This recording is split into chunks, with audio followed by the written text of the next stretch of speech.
Hi there. This video is part 3 of my video series on workflow, from import to sorting to final hero images. In the last video, I processed my imported images and rated the ones worthy of further processing and evaluation. My goal throughout the process is to put most of my effort into developing the best images from the shoot and organize my imports in a way that makes it easy to isolate the best images. I also want to make it easy to reevaluate images in the future, because sometimes I change my mind about an image after living with it for a while. This approach could be called the keep it simple method. It's very easy to overcook an image, give it too much saturation, too much contrast, unnecessary shadow detail. In fact, it's quite possible that an image comes out of the camera perfectly formed, so don't feel obliged to push and pull the sliders on every single image. Your aesthetic is quite a personal and subjective judgment, so trust your instincts here as to what you think looks right. Also, your aesthetic may change over time as you learn different techniques and gain more experience and view other photographers' work. So here we are in Lightroom with the import collection active. If I look at what is called the breadcrumb text in the film strip at the bottom, I can see there is 1120 photos in this collection. Here is the star rating triangle from the last video, and you can see that the images with no stars aren't really meant to be seen most of the time, as they're just parts that make up a panorama, or they're bracketed exposures, or they're weaker variations from a group of similar images, or they're just not good enough to show. It's all about hiding the clutter so you can concentrate on your best images. There are a few ways you can show only the star-rated images. Probably the easiest way is on the film strip panel at the bottom, where there's a filter bar where you can click on a star rating selection you'd like to isolate. I nearly always have the selection method set to rating is greater than or equal to, and you can find this setting to the left of the stars on the film strip. Of course, you can change this setting, but I'm generally wanting to see images with some sort of minimal quality rating in mind.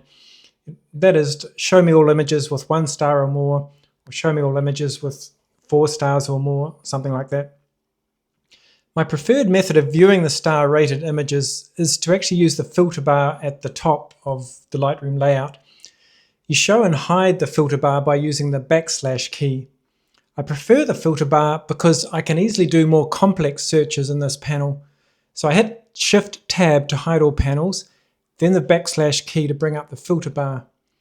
I click the attribute text at the top, and this brings up the selection panel where I can select based on star rating or a number of other attributes. I click on the 1 star, and this shows all of my images with 1 star or more and hides the rest.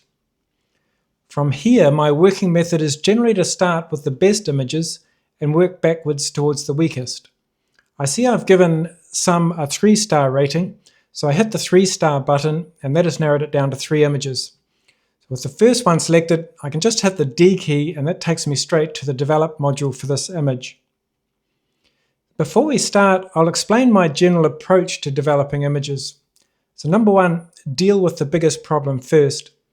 This could be anything from shadow detail to white balance to cropping. It doesn't matter what order you adjust sliders in Lightroom, so it makes sense to address your biggest issues first. Number 2, do the global adjustments first before you move on to local adjustments, or masking as it's called in Lightroom. And only do masking if you've got a specific area that calls for a localized correction. So skies are a good example of this. Often you want to darken a light in the sky, or there might be a specific area in the photo that you want to lighten or darken. Number 3, don't adjust sliders that you don't need to. So unless it's for the sake of seeing what some of the sliders do, I use the least amount of sliders that I can to get the image to where I'm happy with. Let's jump into the first image so I can show you by way of example. The first issue I see is this image is very dark in the shadows. I want just a hint of detail in these shadows, so I go to the shadow slider, push it up until I've gone too far, and then pull it back to something more subtle. I also often use the shadow slider in conjunction with the black slider to get the shadow areas just right. In this case, I can add a little bit of contrast back into the shadows by pulling the black slider to the left. And here are a few general tips for using the slider adjustments. Number one, you can drag out the edge of the right-hand panel to make it wider, and this gives you greater subtlety of control over the sliders. Number two, double-click a slider text to clear the slider adjustment, or shift double-click to get Lightroom's suggestion for what this slider should be set at, which is just a guess on Lightroom's part. But sometimes it's a good starting point if you're not sure where to start. Number three, you can also adjust the sliders by clicking anywhere on the line, dragging the appropriate area in the histogram at the top right, or clicking on the number value and entering a number. So that's all I want to do to this image by way of global adjustments. So now on to local adjustments. I'd like to make the sky a little bit bluer to give it more color contrast and separate it from the hills a bit, and also I would like to emphasize the prominent hill that's to the right of center. I click on the masking icon below the histogram and then the sky icon to generate a sky mask. The mask defaults to red to show me the area that's been selected and disappears once I make an adjustment. I drag the color temperature slider to the left to give a bluer sky, and I'm following this up with the highlights and exposure sliders just to get the balance looking right to my eye. Next, I want to draw the viewer's eye to the hill area. I start by clicking the plus icon in the masks palette and going down to Radial Gradient. From here, I can drag out an oval from the hill area to get me started. And then if I hover over the outer rim of the gradient, my mouse icon changes to a rotate symbol, and I can rotate the gradient so that it's in line with the sun. I'll make some tonal adjustments now and come back to modifying the mask edge once I can see the effect. Firstly, I increase the exposure and then follow that up with an increase in contrast to make it look a bit more natural. I'm also going to lower the highlights because I don't want the clouds to start looking overly bright. Next, I add a hint of yellow or warmth using the color temperature slider. And now that I have accumulated a noticeable change in the effect, it's time to adjust the edge of the mask. So by grabbing the center of the mask, I can move the whole mask around and make sure I'm happy with its position. And then I check the softness of the edge of the mask by dragging the middle oval. And lastly, the size and rotation of the mask by dragging the outer oval. One last thing I'll look at doing is adding some clarity. So clarity is effectively boosting the contrast in the midtones, and it's great for emphasizing a particular area of a composition. At this stage, I may need to go back and tone down some of the other sliders, as I often find the cumulative effect of a lot of adjustments can be a bit much. So while I'm doing this, I can also preview the mask's overall effect by flicking the eye icon next to the mask on and off. The last thing I'll look at doing to this image is back in the global adjustments. All the way down to the effects panel, I can add a subtle amount of vignetting to draw the viewer's eye in. And the last stage of my evaluation is to hit Shift-Tab to hide all panels, and then the Y key to take me into comparison mode so I can see if I've improved the image overall from the import starting point. And looking at this comparison, I think I'd like to make the composition a bit stronger by cropping a little off the right and also off the bottom. So once I do this, it's interesting, or when I'm doing this, you can see from the rule of thirds overlay that I have on the crop tool that it's effectively lining up the horizon and the feature hill area on the line of thirds. So the next image I'd like to address is this one, which is an HDR image shot from a drone. So images shot straight into the sun can be more challenging because of the lens flare and also because of the brightness range. And also I find with complex images like this, I do jump back and forth between global and local corrections because adjusting one area affects other previously adjusted areas, but Lightroom's more than capable of handling this non-linear workflow. So let's get started. The first one is white balance.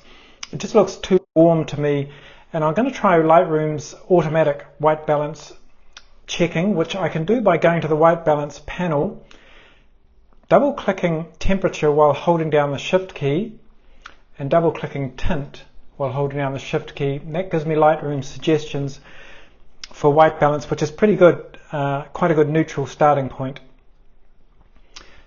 The next thing I want to address is exposure, because the foreground is much too dark. I'm going to just ignore the sky because I'll come back to that and deal with that with a local adjustment later when I get onto masking. So I'll start with exposure, just pulling up the exposure, reintroduce a bit of contrast, lower the black points so that the shadows are nice and dense. I can see that this has affected the white balance a bit as well, or it's accentuated the yellow look. So I need to drag the temperature slider more to the cooler side, because I want to stick with a fairly neutral white balance for now and address the warmth of the sun with some local corrections. By doing this white balancing, I'm noticing that the rocks in the foreground have gone quite blue. So I'll address that by going to the color mixer panel and using the targeted adjustment tool, the eyedropper, and just clicking on an area of rock that's fairly blue and lowering the saturation. And that's working, although it is applying the effect globally, so I can see that it's actually affecting the background water and sky, but I'm not too worried about losing a bit of saturation there. It still looks fine, so that's starting to look good. I might just leave that at that for now, because I'm going to address some of the dark areas with some local adjustments. So now onto the sky. I'm going to use a local adjustment for the sky, and I'll start with a sky mask. I click the sky icon, and that's done a reasonable job of selecting the sky. I want to add a bit of blue into the sky to give it some separation, and then lighten it a bit, and by adjusting highlights, exposure, shadow, until I get the sort of soft sky that I'm after, and retaining some detail in the highlight area without it looking too false. I'm just going backs and forwards amongst the sliders till I get something I'm pretty happy with. So that looks pretty good. The next thing I want to address is this very dark area over here on the right. I'm going to do that by adding a Radial Gradient. Just click on the Radial Gradient icon, drag a mask to start, and I'll start with exposure, a little bit of exposure, mainly shadow, add a bit of warmth into that as well so it doesn't look too jarring, and just play with the softness and the size of the mask until I get something I'm happy with. That's pretty good. The left hand side's pretty good. I'm gonna leave that as it is. The next thing I'd like to have a look at is actually a bit of vignetting. I think this image would be helped by some vignetting on the edges to draw the eye into the middle. So I'm going to go back to the main panels, go down to effects at the bottom, and just drag the vignetting slider, keep it reasonably subtle. That's good. Just go back and readjust this mask. So pretty happy with that. What I want to do now is accentuate the center of the image where the figure is on the rock, and also the road that leads off towards the sunrise. I'm going to create another oval or radial gradient, drag it around the figure, and just drag a slider to get started. Exposure in this case, maybe a little bit on shadows, will warm up that area as well. And I'm also going to go to the clarity slider, which adds a bit of mid-tone contrast, or some people call it punch. Just brings out that area.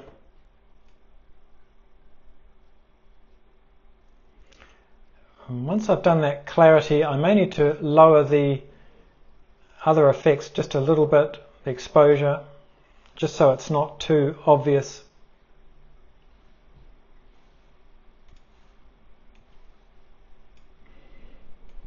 And also having a look at the mask softening and the edges. grabbing the center of the mask, moving that around.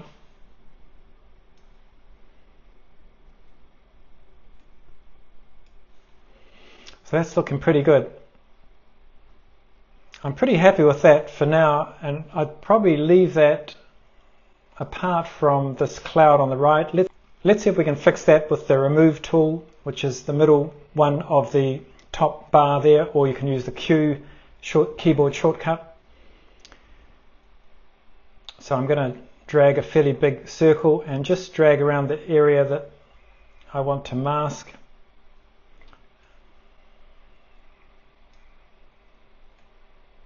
And drag an area to copy from.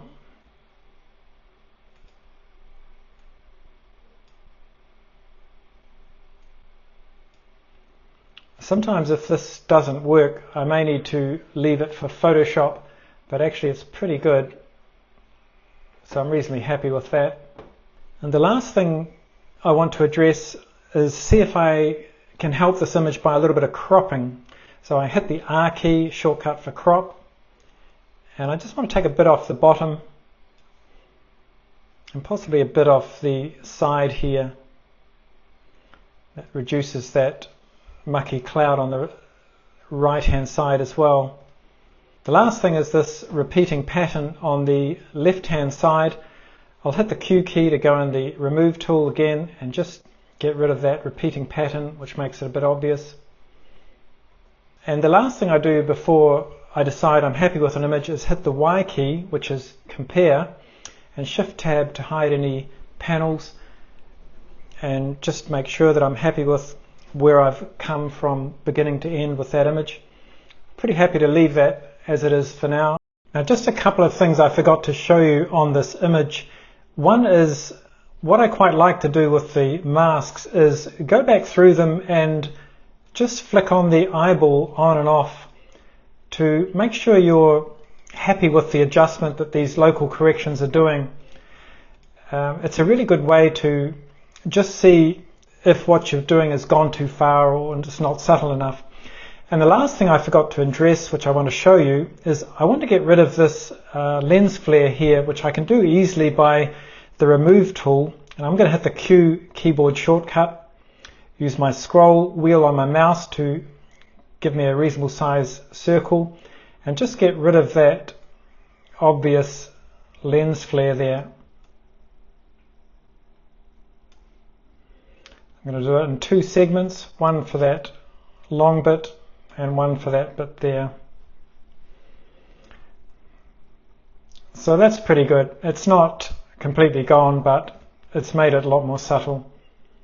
The remainder of these images I'm just going to fast forward through because I'm really just repeating the same steps for each image, just doing what's required to take the image to a place where I'm happy to leave it. And that's the thing, you can always review an image at a later stage and tweak it further or change the ratings. So that's the approach I'm taking.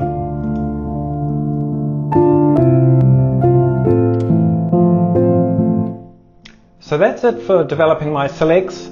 I've narrowed these hundreds of images down to just 19 that I think are worth showing, and I've finished them to a point where I'm happy with how they look.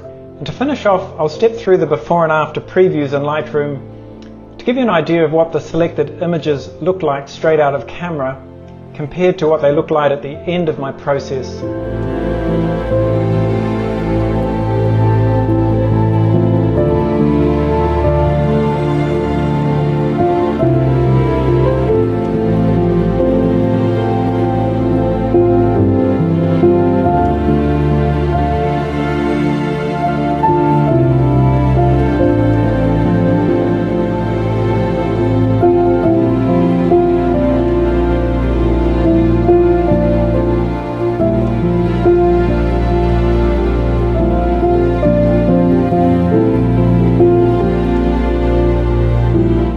I'll leave you with 3 tips.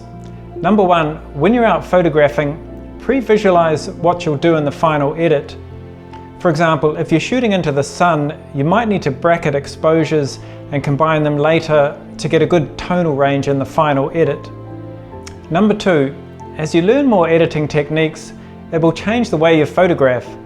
you'll start to see more potential in a scene because you realize you can change or enhance something in processing.